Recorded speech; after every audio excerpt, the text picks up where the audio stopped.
This is my first attempt at doing a Numbers tutorial, so let's get started and we'll see how we get on. So the first thing, before we even get into numbers, the best thing to do is know what the question that you're wanting to create is going to look like. So today we're just going to do a really simple question. It'll be something along the lines of y equals 4x to the power 3, and we'll say we'll evaluate when x equals 2. Right, so that's the first thing that we're going to be looking at. When you've got a question, first thing we need to do is really think about the parts we're going to randomize. So for this, the bits that we want to randomize are the 4, that could be any number, and the power, again we could make it any number, but I guess we don't want anything that's going to be crazy big, just for calculation's sake, and the x value that's going to put in as well. Right? So those are going to be the bits that we want to randomize in numbers. Right? And it's always a good idea thinking about what the question is going to be before you start programming it into numbers. Right, so now we know roughly what the question is going to look like. We can go over into numbers and get started. Right, and when you create an account in numbers and you log into it, you'll see a screen like this. Now that one's quite full because I've got lots of stuff going on with it. They're all questions here, and the projects bit on the right hand side is really a good way to organize things into different projects. So I'm going to make a new project for this, and I'll call it Numbers Tutorials. The description you don't need to put in the description, but I'll put one in here. Examples on how to make numbers questions. Default language English, and default license, I don't really know much about this, but we'll just go for this one. Okay. And we'll hit create, and that means we've got a project, and every question you create in this project will have those defaults now. Right. So the next thing up here, we see this bit that says create. We want to create a question, and we'll call this one just example 1. Okay. Then hit create, and you get this screen here. And down the left hand side here, you see all these different options. The question statement, that is obviously the bit that the person running this is going to see first of all, right? We want to put this in to say evaluate our equation. But before we're going to do that, we need to look at the variables we want to use. And like I was saying, the variables is any part that you want to randomize. Right? Now, when you're making up the variables, you click on the variables tab, then you will see add a variable here. So if we click on that, we're going to add a variable. The first one I'm going to do, I'll just call it A, and that is going to be, if we look back here, that is going to be a placeholder for this number 4 here. Okay. When you are making up your variables, it needs to have a name. It can be pretty much any name. It can't start in a number. If you start calling it a number, then that's not going to be valid. I don't think it likes E, because E, again, is a reserved character. I don't think you can do yet. But apart from that, you can call it. I mean, you can, as long as you don't call the whole thing E, you can start a thing with E. So you could say X, and that'll work, right? But again, anything you want to try, you can put in. Right, so this one we're going to call A, and in this part here, this value thing is really how you define what your variable is going to be, right? To randomize it, the code is random. You open up brackets and you close your brackets.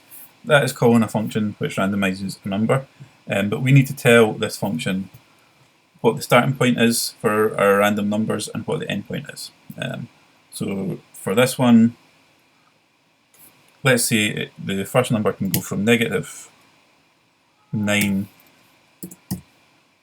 up to 9. So to say up to 9, you just do 2 wee dots, and that goes us from -9 up to 9, right? We don't want this variable to be allowed to have the number 0, because if it was 0, then the whole thing would just wipe out, right? So we'll just say except 0. And that means, you can see here on the right hand side now, that your variable's a, and you can have any value. It's going to be any value. If you just click the regenerate values, do that, and it's going to just be a random number between -9 and 9, except for 0, right?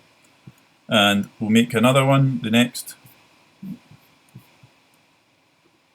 The next one we want to make is for the power.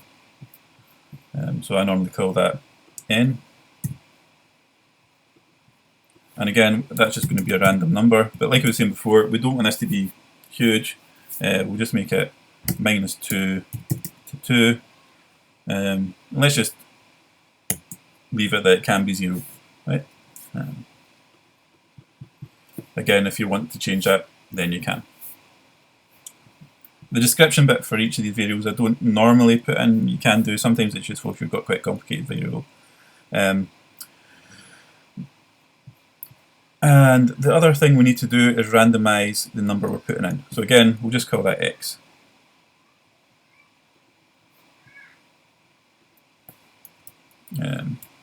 Random. And we'll make that between -5, I'll make it -15 to 15. And I don't think we want that to be 0. Because again, I'll just wipe everything out. But you might do, I mean, I guess it's up to you.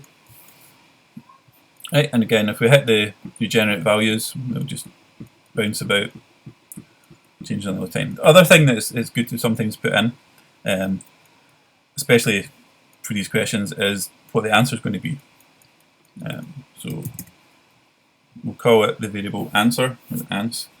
And to work out what the variable is, we just need to type in a wee bit of code to calculate this sum here. So it's 4 times our value of x to the power of 3, or our coefficient of x times x to the value of our power, right? So in this case, it's just going to be a times x to the power of n, right? And you see there, the answer, -7. So if a is -7 and your power is 0, so -7, x is 1, so -7 times 1 to the power 0 is obviously -7. And again, that's just going to give you your range of answers there. It's going to change depending on the randomized variables. Right. So now that's as we've got our variables in, and we have got our answer. Now we actually need to go and write down the question so that somebody looking at this can see it. Right. By the way, this here, the code that we use here is called JME. Right. If you click on the help, you'll see down the left hand side you've got this JME tab here, and that's got all the different functions that you're allowed to use when you're calculating a number using JME. Right. And JME really is kind of the under the bonnet type stuff. It's doing the calculations behind the scenes. You can see you can work out the length of a vector, or the argument of a complex number. There's loads of stuff there, right? The function reference bit here is quite handy as well. It's got everything you can do kind of in order. I'll probably get into more than that in the future tutorials. Okay. Right. So back to the statement. When you are displaying a question to the students, anything with words, you can just type in the words, right? So evaluate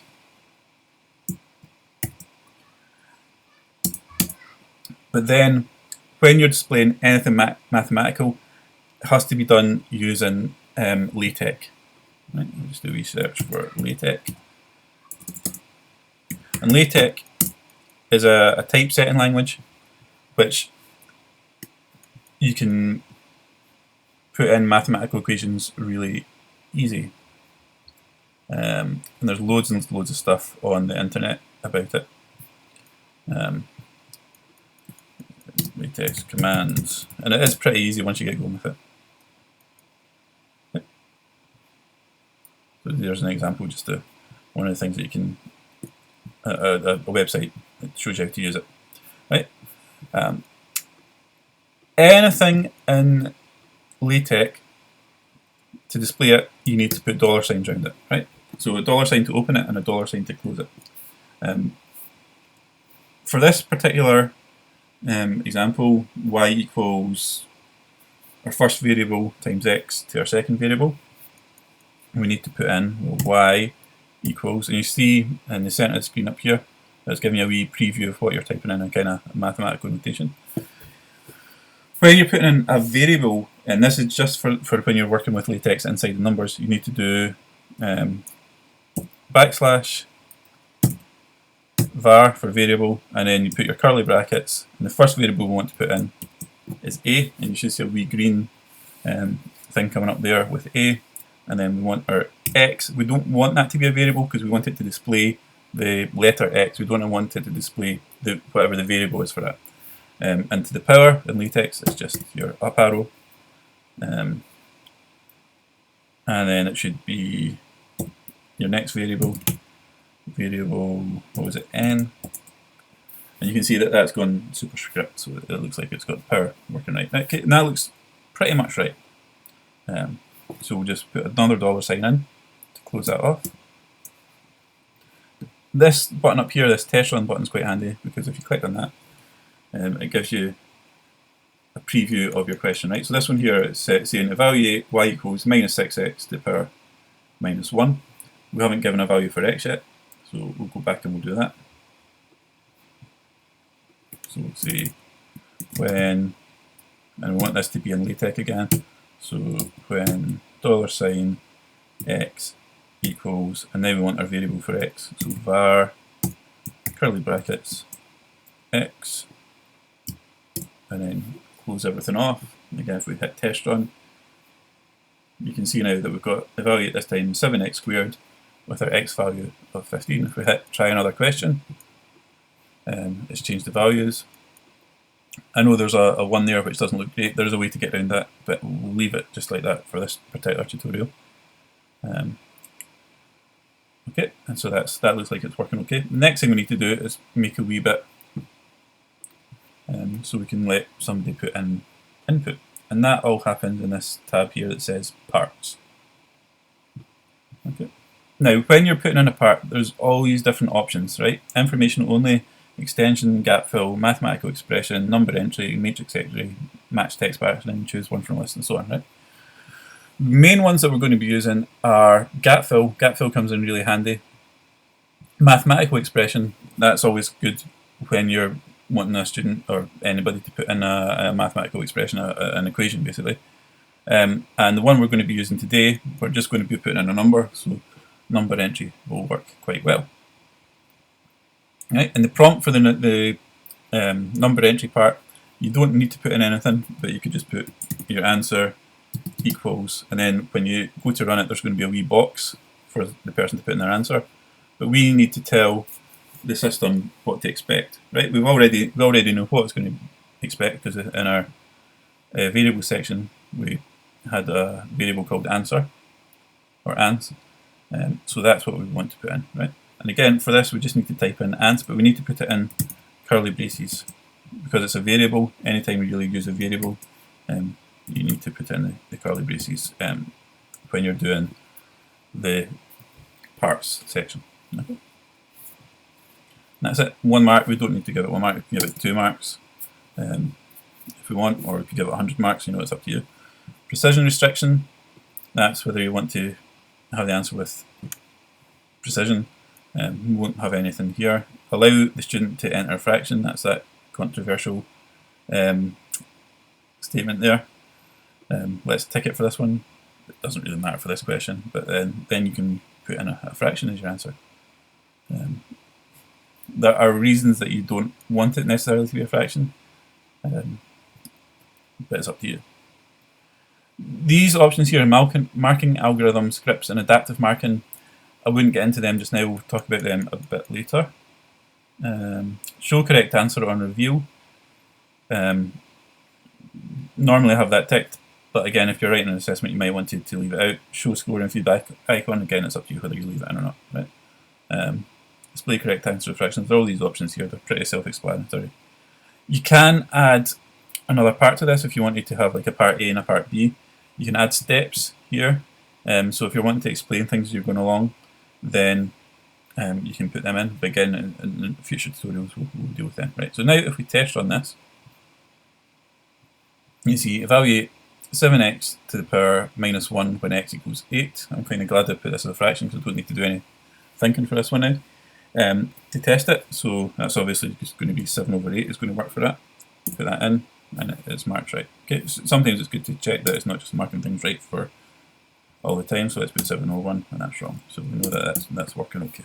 Okay, so that's really a simple question in Numbas. Okay, now you can go and try and make up your own questions. Enjoy.